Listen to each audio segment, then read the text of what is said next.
Now students, next हम लेते हैं एरिया यूजिंग हॉरिजॉन्टल स्ट्रिप। अब देखो बच्चों, ऐसा भी तो हो सकता है, अभी तक आपने पहले वाले सेक्शन में क्या पढ़ा, इससे पहले जो पढ़ा भाई कि फंक्शन आपका y इज इक्वल टू क्या होगा, एफ ऑफ एक्स, यानी कि x की वैल्यू डालते जाओगे y आपको मिलता जाएगा। लेकिन यहाँ पर क्या फंक्शन है आपका x is equal to G of y, यानी कि y की वैल्यू इनपुट होगी, y की वैल्यू देते जाओगे, x आता जाएगा। तो कर्व कुछ इस तरीके का बनेगा, अगर आप लोग ध्यान दें स्टूडेंट्स, तो कर्व आपका कुछ इस तरीके से होगा, ध्यान से चेक करिए। ये हो गया आपका x x डैश और ये हो गया आपका y y डैश, ठीक है।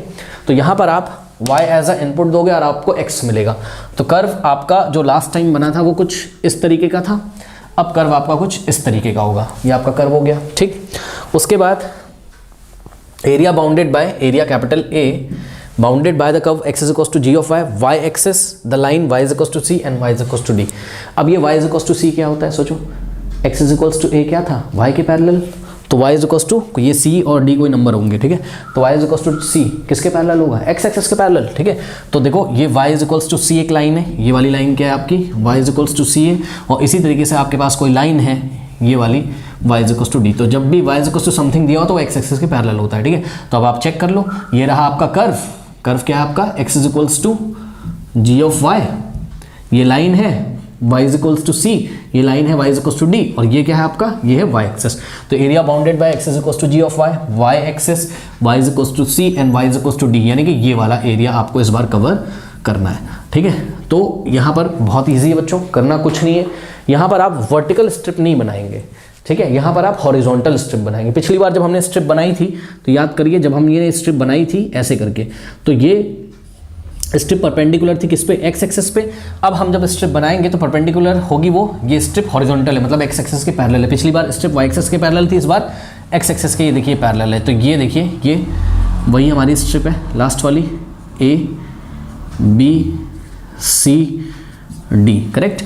तो ये देखिए, ये आपकी रेक्टेंगुलर स्ट्रिप है जो कि बहुत ही पतली होगी, जिसका एरिया बहुत ही छोटा होगा। तो इसका एरिया बहुत ही छोटा होगा, बहुत ही कम होगा, जिसको हम किससे दिखाएंगे, DA से दिखाएंगे। और ये एरिया DA किसके इक्वल होगा, लेंथ इनटू विड्थ।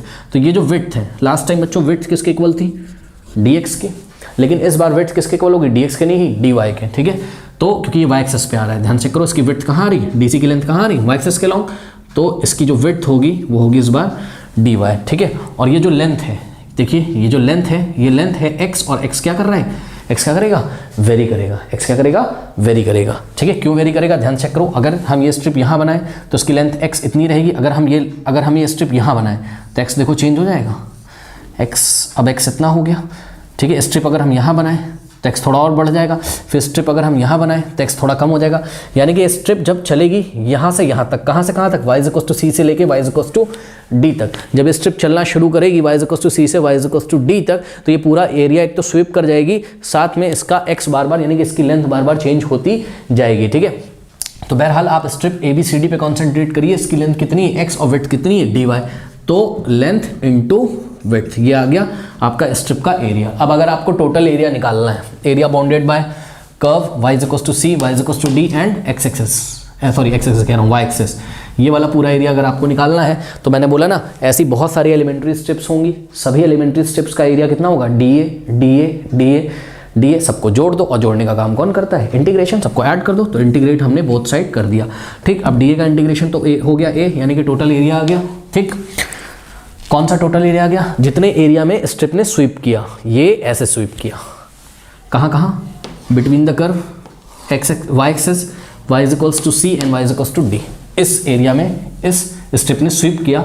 अगर ये स्ट्रिप यहाँ से जन्म लेती है, सोचो y is equals to c से जन्म लेती है ये स्ट्रिप, दिमाग लगाओ, और ये ऐसे अगर चलना शुरू करे, तो जब ये स्ट्रिप ऐसे ऊपर स्वीप करेगी, सोचो इस स्ट्रिप में पेंट लगा हुआ है, ठीक है। तो ये ऐसे जब चलना शुरू करेगी तो इसकी लेंथ ऑटोमेटिकली क्या हो रही है, चेंज हो रही है। सब सोच लो, सोचने का तरीका है, ठीक है। तो x तो लगातार चेंज होता जाएगा, और ये यहाँ पे जाके ऐसे रुक जाएगी, तो पूरा इसको पेंट कर देगी, ऐसे पूरा इसको पेंट कर देगी इस सरफेस को। तो इस सरफेस का एरिया आ जाएगा bounded by x is equal to g of y axes, y is equal to c and y is equal to d, ठीक है। हाँ, तो ये स्ट्रिप चली कहाँ से कहाँ तक है, y is equal to c से लेके y is equal to d तक, तो ये c से लेके d तक चली है। तो बस अब करना कुछ नहीं है, आपके क्वेश्चन में कुछ इस तरीके से दिया रहेगा, देखिए x इज इक्वल टू, यहाँ पर क्या है आपका g ऑफ y है, बस g ऑफ y की कुछ वैल्यू दी रहेगी, भाई ये फंक्शन है ना, g ऑफ y का फंक्शन है, तो यहाँ y स्क्वायर प्लस 2y ऐसा कुछ दिया रहेगा। तो बस हम x की क्या रख देंगे, y स्क्वायर प्लस 2y, तो यहाँ हम x की जगह क्या रख देंगे y² प्लस 2y और इंटीग्रेट कर देंगे with in the limit c to d, तो हमें रिक्वायर्ड एरिया हमारा आ जाएगा। बात समझ में आई कि नहीं आई? ठीक है, तो ये आपका कुछ हो गया। ओके, इसको नोट कर लीजिए स्टूडेंट्स। अब देखिए इसी में एक और कॉन्सेप्ट है बहुत छोटा सा, तो हम देख लेते हैं, उसमें कुछ खास बात तो है नहीं। देखिए मान लीजिए कि आपके पास जो फंक्शन दिया हुआ है y equals to F of x, ठीक है, तो ये एफ ऑफ एक्स जो है वो बार बार नेगेटिव आता है, मतलब हम x की वैल्यू जब डालते हैं तो y की वैल्यू यानी कि एफ ऑफ एक्स बार बार क्या आता है, लेस देन 0 यानी कि नेगेटिव आता है। ठीक, तो सोचो हमारा जो ग्राफ है वो कैसा बनेगा, वो अबव द एक्स एक्सेस नहीं बनेगा, अब वो बिलो द एक्स एक्सेस बनेगा। ठीक है, कुछ इस तरीके से।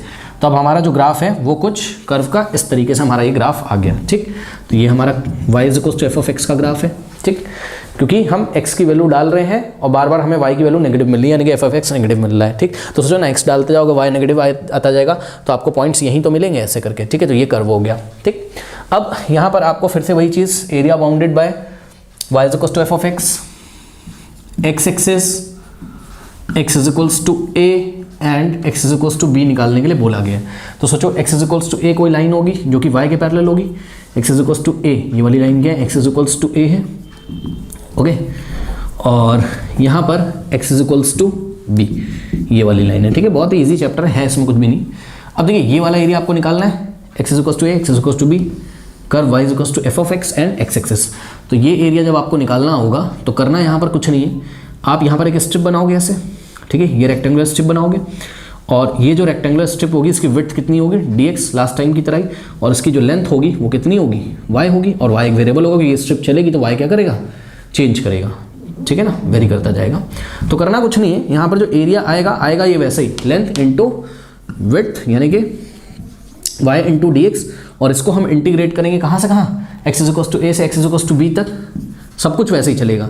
लेकिन ये जो आंसर आएगा हमारा एरिया, ये नेगेटिव आएगा इस बार, पता है आपको, क्योंकि ये बिलो द एक्स एक्सिस है। तो जो भी आंसर आएगा वो नेगेटिव आएगा। कुछ नहीं करना है बच्चों, जैसे मान लो सॉल्व करके इस इंटीग्रेशन को सॉल्व करके कितना है -24, आप उसका मॉड ले लीजिए, क्योंकि एरिया नेगेटिव थोड़ी ना होता है, बस हमको उसके न्यूमेरिकल वैल्यू से मतलब है। ठीक है, तो बस कुछ नहीं करना है, यहाँ पर आपको इसको मॉड लगा देना है बस।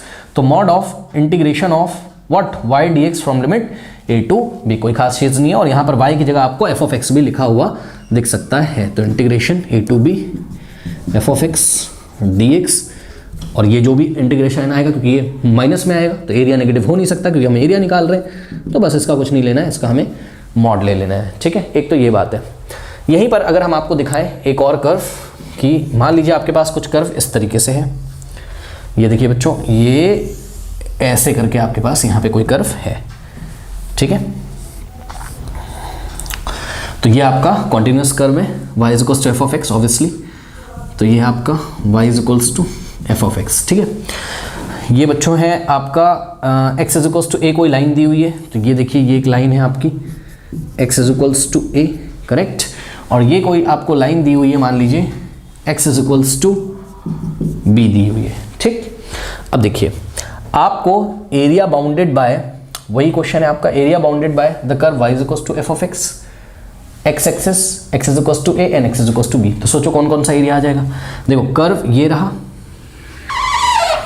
ये पोर्शन है कर्व का, ये वाली लाइन क्या है, x is equals to a का पोर्शन है, ये वाली लाइन क्या है, x is equals to b का पोर्शन है, और ये क्या है, ये क्या है, x एक्सिस।